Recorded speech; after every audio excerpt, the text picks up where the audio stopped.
ধানখালি গ্রামের পাহাড়ের চূড়ায় একটা ভাঙা মন্দির ছিল, যেখানে কেউ যেত না।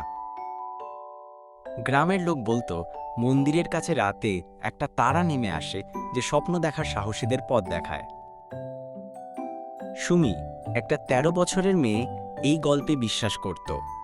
সে ছবি আঁকতে ভালোবাসত, কিন্তু গ্রামের সবাই বলতো মেয়েরা ছবি আঁকে না, বিয়ে করে সংসার করবে।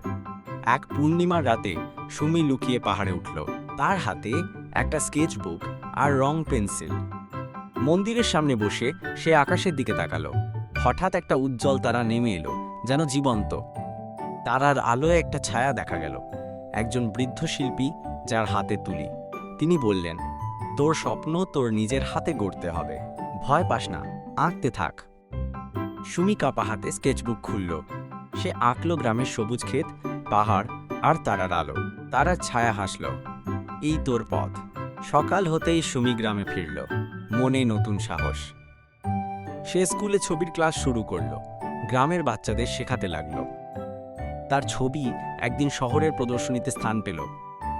গ্রামের লোক অবাক হয়ে বলল, সুমি তো তারার আলোয় চলছে। সুমি রাতে পাহাড়ে তাকাতো, তারাটা যেন চোখ টিপে বলতো, আঁকতে থাক, পথ তোর সামনে। গল্পটা এখানেই শেষ হয়ে যায়। তো গল্পটা তোমাদের কেমন লাগলো কমেন্ট করে বলো।